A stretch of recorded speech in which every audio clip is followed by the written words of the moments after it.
from John chapter 19, verse 26 to 27. When Jesus saw his mother there, and the disciple whom he loved standing nearby, he said to his mother, "Dear woman, here is your son." And to the disciple, "Here is your mother." From that time on, the disciple took her into his home. The third word is spoken online.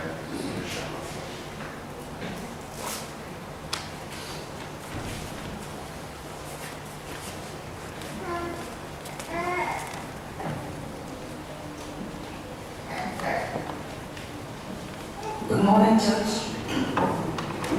Do we wish happy Good Friday? The day Jesus died. Why it is good?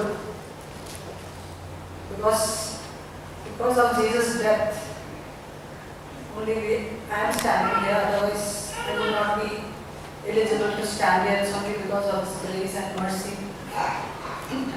And I can hide behind the cross. So that's why it is good. Because there is life beyond the grave because of Good Friday. Praise God for that. I'm going to speak about the third word Jesus spoke. The reference is from John 19, chapter 25 to 27. Near the cross of Jesus stood his mother's sister, Mary, the wife of Clopas, and Mary Magdalene. When Jesus saw his mother there and the disciple whom he loved standing nearby, he said to his mother, "Dear woman, here is your son." And to the disciple, "Here is your mother." From that time on, this disciple took her to his home. The first two words of Jesus we just heard, they were all divinely, not of our level. First was, "Forgive them, for they do not know what they do." That doesn't come naturally to us human beings. And the second, we don't have the authority to forgive anybody's sin. But the third verse, this scenario all of us face. Mother, children, mother, this responsibility all of us face. So, Jesus is not without pain, not in comfort. Jesus, last night after the dinner, like Pastor said, he's been under trial, beaten, spat on, silently bearing the pain. He didn't prove his holy nature there. He just spoke only when it was necessary. He was not keen on making his point clear there. He spoke only at some occasion when Jesus was silent in front of Pilate, in front of everybody. He was silent, he was in pain, didn't sleep. And there he is hanging on the cross in pain, bleeding to death. At that time also, and he is all alone. This creator of the whole universe, there is nobody with him. His disciples deserted him. There, hanging on the cross, he looks down and he sees the disciple whom he loved. Then his mother Mary, mother's sister is Marcy. Then wife of Clopas, Mary, then Mary Magdalene. There were three Marys there. Suddenly he realizes who will look after his mother. The scholars say that Joseph died before his crucifixion. Nothing is mentioned in the Bible. And Jesus had brothers. There are mentions about the reference. Chapter 7, verse 3. John chapter 7, verse 3, when we see.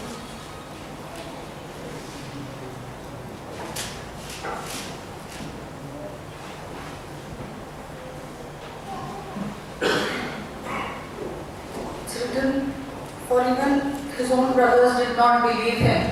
And in Luke chapter 8, 19 to 21, Jesus mentions who are his brothers and mothers. My mother and brothers are those who hear God's word and put it into practice.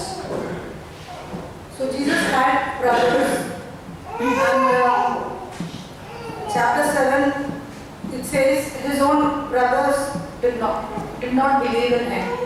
And we know that after Jesus' birth, after 12 years, till 30 years, he was obedient under his parents.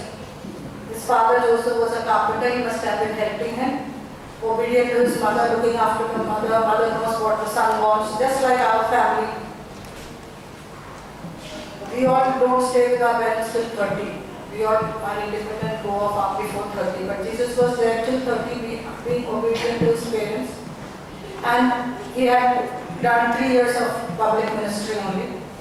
And then hanging on the cross. And in the family they must have had disagreements. Jesus had brothers, and brothers did not believe him. Mother loved Jesus. Imagine in the current scenario, 2 children, if they have disagreement, one will say you favor the other. Little disagreement we have in our own families, we can relate to it. In Jesus' family also, when he was obedient under his parents, surely there must have been disagreement between other brothers, sisters and Jesus also, because Jesus' mother must have been liking him more. So when Jesus hanging on the cross, he sees his mother and all others deserted him. He is all alone with these people favoring him, others are all spectators. He looked and he told his mother, and he told the disciple whom he loved the most. It doesn't mean that Jesus didn't love other disciples. He had a good rapport with them. Jesus loved all the disciples, but the disciple whom Jesus loved, it is John, the author of this gospel, this disciple. And about Jesus, the disciple whom Jesus loved is written in John chapter 13:23. At the time of Jesus predicting this betrayal by Judas. And Jesus was telling, one of you will betray me. So everybody was worried, that we heard last night. And Peter is nudging this disciple whom Jesus loved the most and telling him, ask him who is this. We all do that. Like when somebody is favorite or somebody will go through him to find out the information. In offices and all, if there is a favorite subordinate of a boss, he'll ask you go and ask. Same way Peter is nudging the disciple whom Jesus loved, ask him who it is. So there it is mentioned in John chapter 13 verse 23. Disciple whom Jesus loved was reclining next to Jesus. Then this reference today just we read. Jesus is telling his disciples, this is your mother. And when Jesus was resurrected, John chapter 20 verse 2, Mary Magdalene is going back and telling Jesus is not there, he is not here, he is risen. There also it is mentioned, she told this to the disciple whom Jesus loved and Peter, in John chapter 20 verse 2. So Jesus is helpless on the cross. He's a complete man and complete God. There, he's seeing my mother. I know my brothers. They don't believe me. They might not look after my mother. And in the crowd there is nobody. So Jesus taking the liberty of handing him over his loved mother. There he says, he doesn't call her mom, ma, mummy. He's saying, dear woman, this is your son. There are many people who say, how can Jesus call this mother woman?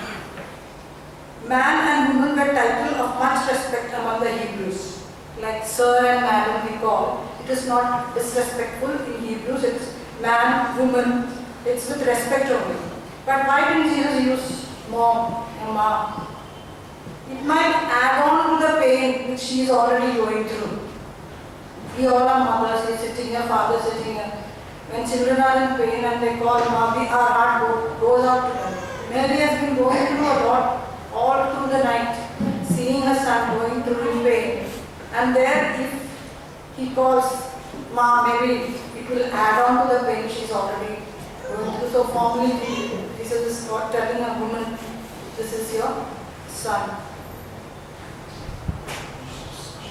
So there on the cross also, Jesus is fulfilling the earthly responsibility of looking after his mother.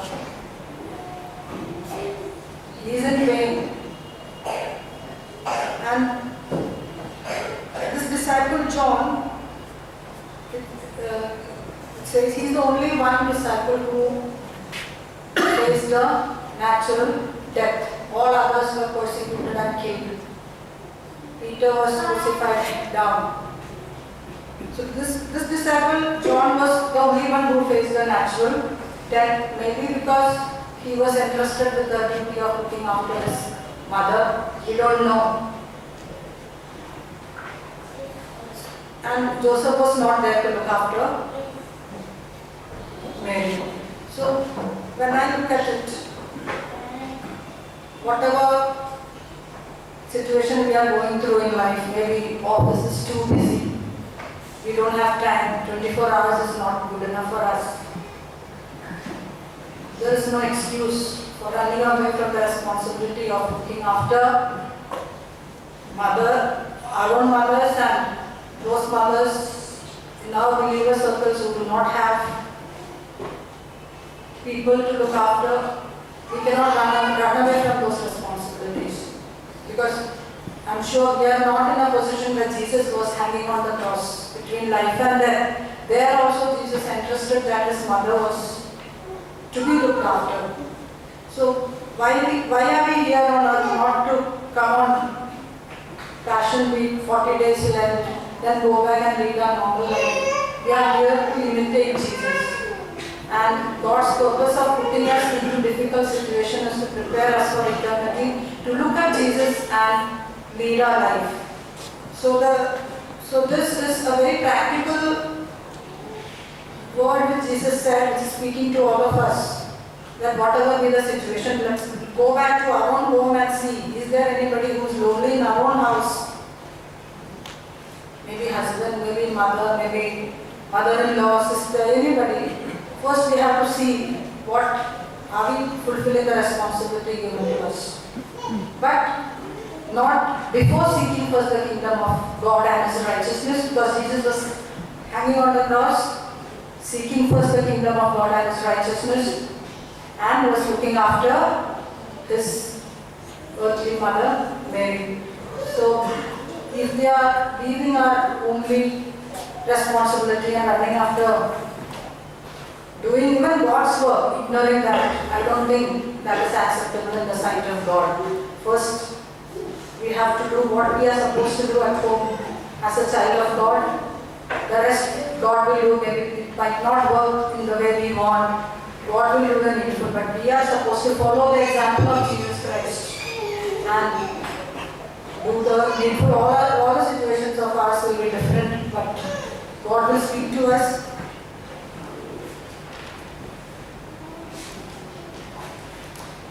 Let us examine ourselves, that are we following the good example Jesus set for us on the cross? Are we there as a daughter or son to somebody who's a lonely parent, our own or others in our church? Let us examine ourselves and put this into practice. Thanks.